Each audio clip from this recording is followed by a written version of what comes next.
Hello student, आज का जो हमारा टॉपिक है that is Doppler effect.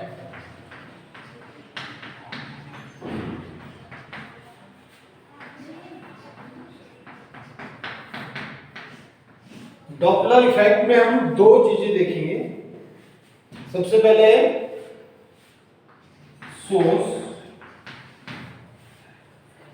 And दूसरा जो है वो है लिसनर और ऑब्जर्वर। लिसनर और ऑब्जर्वर। सोर्स क्या करता है? Source produces sound and listener listen करेगा, ऑब्जर्व करेगा उस साउंड को। ठीक है, इसमें लेट अस से हमारे पास सोर्स है, कोई सोर्स है एंड यहां पे हम ले लेते हैं ऑब्जर्वर। तो सोर्स क्या कर रहा है? Source is producing sound. Sound आपको पता है in the form of wave travel करेगा।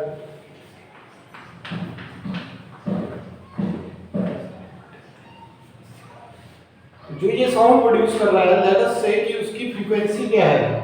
उसकी फ्रीक्वेंसी है न्यू। न्यू से हम फ्रीक्वेंसी को डिनोट करते हैं। ठीक है, और उसकी फ्रीक्वेंसी हम मान लेते हैं 10 मीटर पर सेकेंड है। ठीक है, तो सोर्स से ऑब्जर्वर तक साउंड को पहुंचने में कितना टाइम लग रहा है? 1 सेकंड में सोर्स से ऑब्जर्वर तक क्या जा रही है? 10 वेव्स जो है वो ट्रेवल कर रही है। ऑब्जर्वर जो है वो 10 वेव्स जो है अपने कान से सुन रहा है, ऑब्जर्वर या लिसनर जो भी है। ठीक है, नाउ अब क्या करते हैं हम? लेट अस से कि जो ऑब्जर्वर है या जो लिसनर है, इट स्टार्ट्स मूविंग। इसने क्या कर दिया? मोशन करना शुरू कर दिया। तो जैसे मूव कर रहा है, मूव करते हुए ये क्या किया इसने? यहां पे ये पहुंच गया। ठीक है, तो अब देखिए यहां से सोर्स से क्या हो रहा है? सोर्स से जो है हमारी जो फ्रीक्वेंसी है वो क्या है? 10 मीटर पर सेकंड, यानी 1 सेकंड के अंदर कितनी वेव्स जा रही है? 10 वेव्स जा रही है। लेकिन यहां ऑब्जर्वर ने क्या किया? ऑब्जर्वर ने मूव कर दिया सोर्स की तरफ। ठीक है, तो उसने क्या किया? यहां से तो 10 जा रही है, लेकिन उसने क्या किया?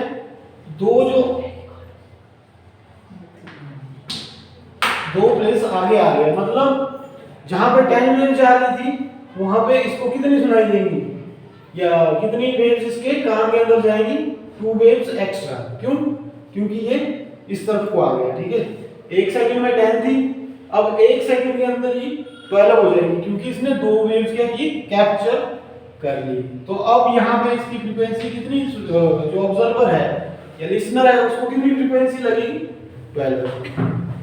ठीक है, सोर्स जो है प्रोड्यूस कर रहा है 10 और ऑब्जर्वर को क्या हो रहा है? उसको 12 फ्रीक्वेंसी या 12 वेव जो है पर सेकंड सुनाई दे रही है, ये उसके कान में एंटर कर रही है।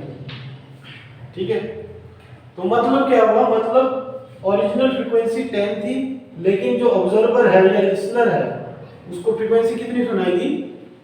12। इट मींस कि फ्रीक्वेंसी में क्या हो गया? चेंज। और ये जो फ्रीक्वेंसी है, जो लिसनर जो सुनता है फ्रीक्वेंसी, उसको हम क्या बोलते हैं? लिसनर की जो फ्रीक्वेंसी होती है सुनने की, उसको बोलते हैं हम एपेरेंट फ्रीक्वेंसी। ठीक है, सोर्स से जो फ्रीक्वेंसी, सोर्स की जो फ्रीक्वेंसी थी, लेकिन सोर्स की फ्रीक्वेंसी थी 10 और लिसनर की कितनी बन गई? 12। ठीक है, तो there is a change in original frequency. ठीक है, यही क्या है? This is Doppler effect. यही क्या है? Doppler effect. लेकिन ये हुआ कैसे? ये हुआ जब ऑब्जर्वर ने क्या किया? मोशन किया। यानी सोर्स और ऑब्जर्वर का क्या हो रहा है? Relative motion. आपस में क्या कर रहे हैं, मोशन कर रहे हैं एक दूसरे के विद रिस्पेक्ट टू, ठीक है। Now we can write the definition of Doppler effect. When there is a relative motion between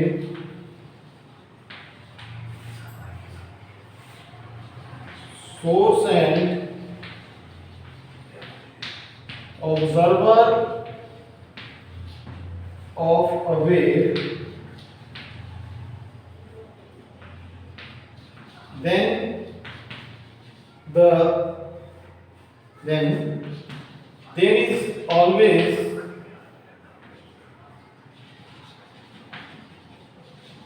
a difference between original frequency and original frequency of source and frequency of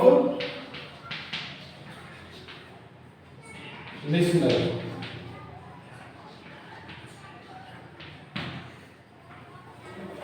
This is Doppler effect. अब इसमें ध्यान देने वाली बात है relative motion. तो Doppler effect कब होगा? When there is a relative motion between source and observer of a wave, ठीक है। तो हमेशा क्या होगा कि जो हमारी ओरिजिनल फ्रीक्वेंसी है, जो साउंड की फ्रीक्वेंसी यहाँ से सोर्स से निकलेगी, वो डिफरेंट होगी किससे? जो लिसनर की फ्रीक्वेंसी होगी जब भी मोशन होगा, ठीक है। इसको हम एक फॉर्मूले के तौर पर लिख सकते हैं।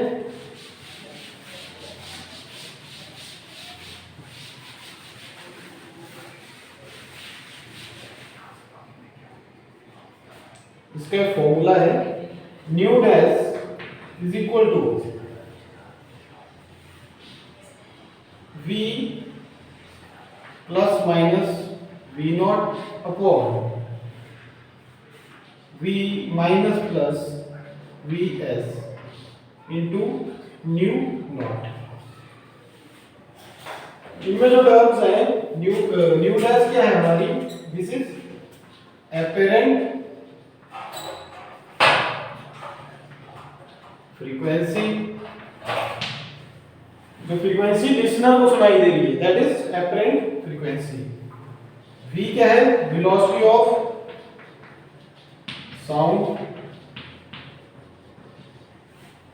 वेलोसिटी ऑफ साउंड क्या होती है? कितनी वैल्यू होती है? It is approximately 340 metre per second या 332 मीटर पर सेकेंड, और चेंज हो जाती है अकॉर्डिंग टू मीडियम। मीडियम के अकॉर्डिंग ये चेंज हो जाती है, ठीक है। V नॉट है वेलोसिटी ऑफ ऑब्जर्वर और लिसनर, ऑब्जर्वर की वेलोसिटी या लिसनर की velocity, and Vs velocity of source, ठीक है। अब इसमें जो न्यूमेरिकल्स आपको आते हैं, ठीक है, उनमें हमें क्या रखना पड़ता है? हम साइन कन्वेंशंस का, साइन कन्वेंशंस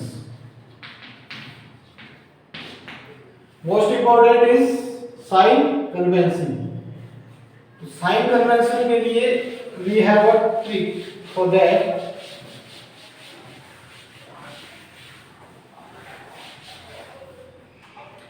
इसमें डिफरेंट केसेस बन सकते हैं। डिफरेंट केसेस कैसे? Source can move toward observer या observer can also move toward source.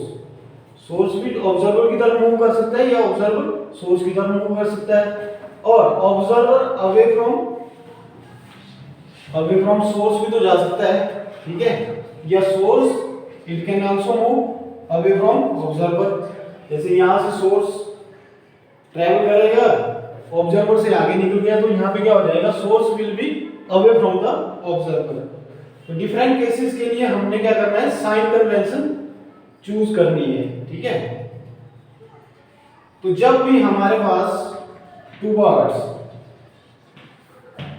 Means जब भी सोर्स जो है ऑब्जर्वर की तरफ जा रहा है, ठीक है, तो हमने क्या करना है, अपर साइन लेना है। अपर साइन मींस ये प्लस और नीचे जो है माइनस, ठीक है। तो इसको आप याद रख सकते हो, जैसे टुवर्ड से बन गया टी और अपर से बन गया up, T up, thumbs up, you can say thumbs up. और जैसे ही अवे मूवमेंट होगी तो हमने लोअर साइन लेना है। अवे मूवमेंट मतलब जैसे ऑब्जर्वर अवे जा रहा है सोर्स से, उस टाइम हमें क्या करना पड़ेगा, उस टाइम हमें लोअर साइन, ये वाला साइन लेना है, ठीक है। यहाँ पे नेगेटिव हो जाएगा, यहाँ पे पॉजिटिव हो जाएगा। इसका हम एक एग्जांपल ले लेते हैं।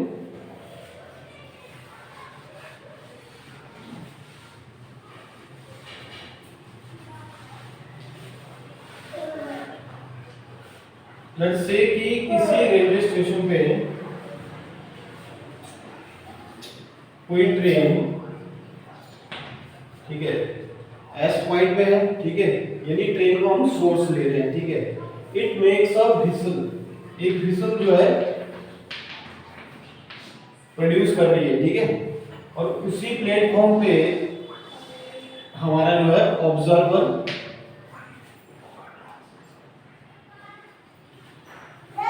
जो है इसको लिसन कर रहा है।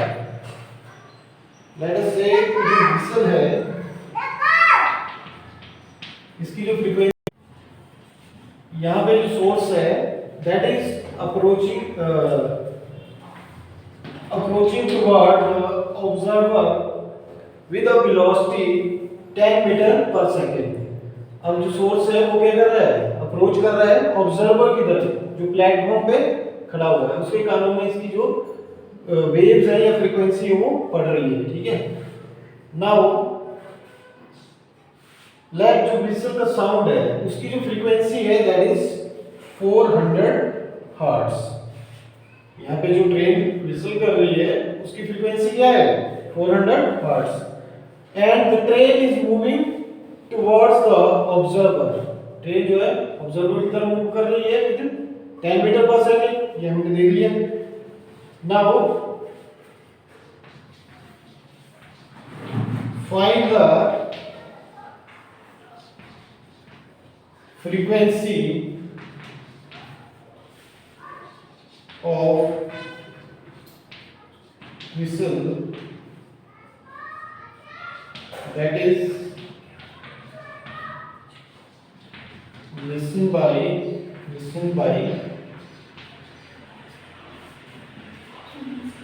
the observer। यहाँ पे velocity of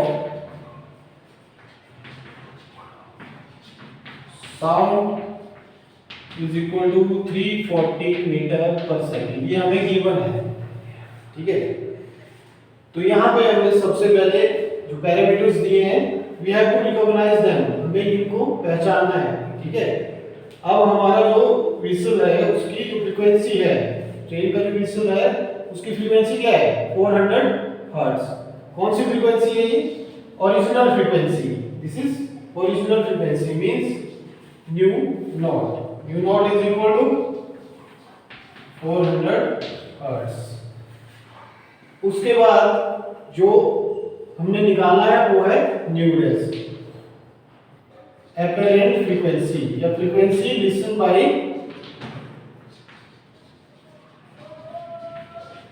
द लिसनर या ऑब्जर्वर, ठीक है।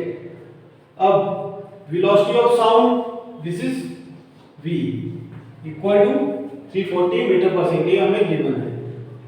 एंड वेलोसिटी ऑफ सोर्स क्या है?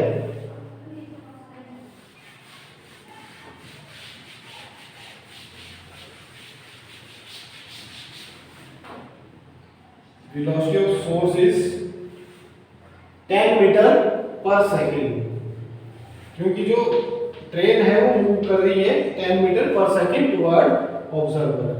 ठीक है, तो हमारे पास सारे पैरामीटर्स क्लियर हो गए। Now we can find nu not. तो हम इस टेबल में जो है वैल्यूज पुट करेंगे। Nu dash equal to velocity of sound 340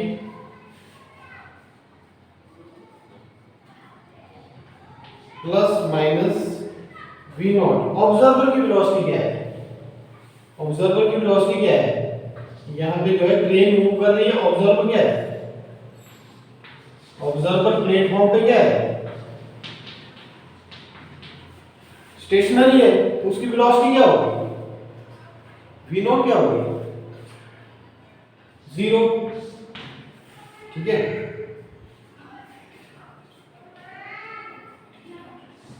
and 340 minus plus vs। Source की वेलोसिटी क्या है? सोर्स जो है वो 10 मीटर पर सेकंड से ऑब्जर्वर की तरफ मूव कर रहा है। ठीक है, एंड न्यू नॉट जो ओरिजिनल फ्रीक्वेंसी है वो हमने क्या ले रखी है?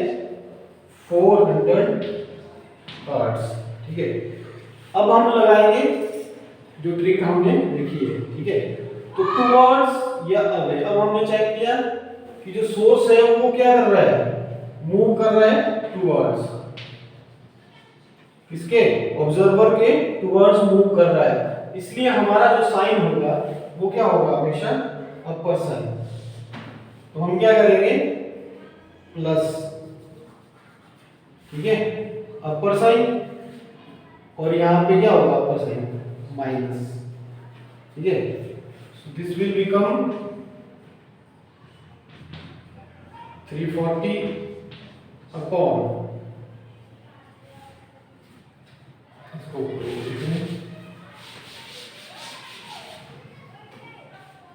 Nu dash equal to 340 upon 330 multiplied by 400। ठीक है,